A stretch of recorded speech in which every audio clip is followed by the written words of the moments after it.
Dissemos que é engendrado pelo tempo e o pensamento. O pensamento é a resposta da memória e o pensamento cria o medo. Também dissemos que o medo não pode cessar mediante o mero domínio ou repressão do pensamento, ou tratando de transmutar o pensamento, ou nos agradando em todas as suas muletas que jogamos a nós mesmos. Ao dar-se conta de todo esse padrão, sem eleição alguma objetivamente, e ao ver tudo isto por si mesmo, o próprio pensamento diz: estarei quieto, verificando sem repressão alguma, estarei silencioso. Assim o medo chega a seu fim, o qual significa o afastamento do sofrimento e a compreensão de nós mesmos, o conhecimento de si mesmo. Sem esse conhecimento, não há fim para a dor e o medo. Só uma mente que está livre de medo pode enfrentar-se à realidade. Possivelmente agora vocês tenham interesse em fazer perguntas. Devemos fazer perguntas. É necessário perguntar, revelar-se frente a si mesmo aqui e também o é quando está só em sua habitação ou no jardim, ou sentado tranquilamente em um ônibus ou caminhando. Temos que perguntar para descobrir, mas tem que formular a pergunta correta. E na mesma formulação da pergunta correta está a resposta correta. É correto aceitar a si mesmo, aceitar seu próprio sofrimento e sua própria dor? Como você pode aceitar o que é? Quer você dizer que aceita sua fealdade, sua brutalidade, sua violência, suas pretensões, a sua hipocrisia? Você pode aceitar tudo isso? Não deseja você mudar? Não devemos mudar realmente tudo isso? Como podemos aceitar a ordem estabelecida da sociedade com sua moralidade que é imoralidade? Não é a vida um movimento constante de mudança? Quando você está vivendo, não há aceitação, a não ser só o viver.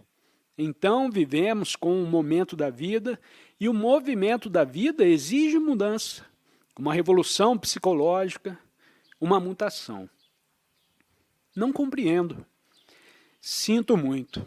Possivelmente, quando utilizou a palavra aceitar, não se deu conta de que no inglês corrente significa aceitar as coisas como são.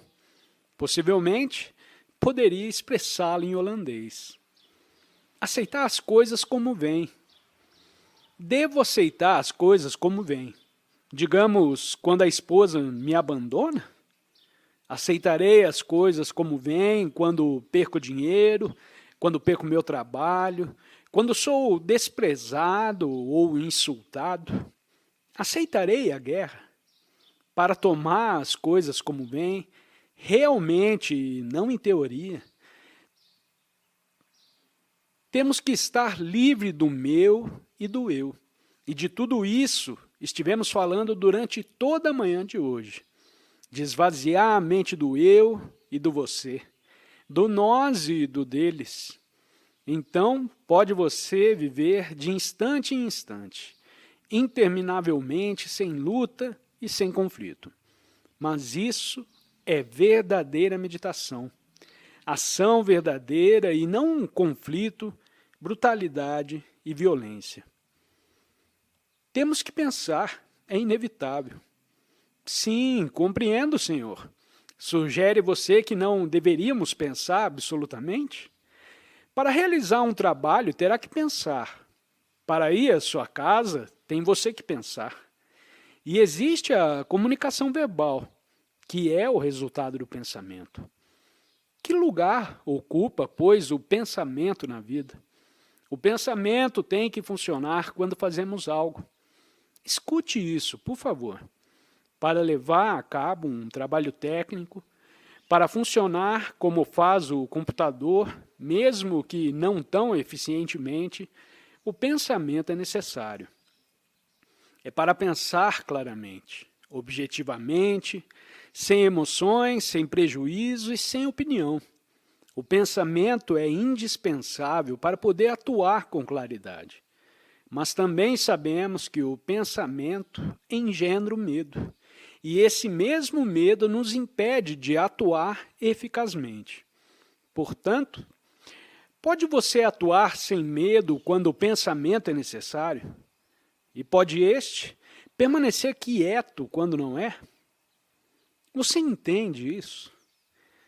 Pode você ter uma mente e um coração que compreendam esse processo do temor, do prazer, do pensamento e da quietude da mente? Pode você atuar com reflexão quando é necessário e não utilizar o pensamento quando não o é? Sem dúvida, tudo isso é singelo, não é assim? Isso é, pode a mente estar tão por completo atenta que quando se achar acordada, pense e atue, se for necessário, e permaneça acordada nessa ação, sem dormir e sem trabalhar de um modo mecânico?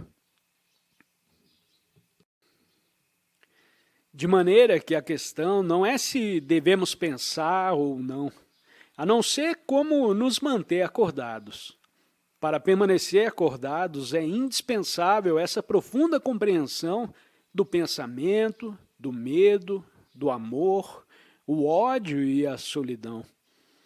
Temos que estar de tudo comprometido nessa forma de vida, tal como você o está, mas compreendo-a completamente. Podemos compreendê-la a fundo só quando a mente está por completo acordada, sem distorção alguma.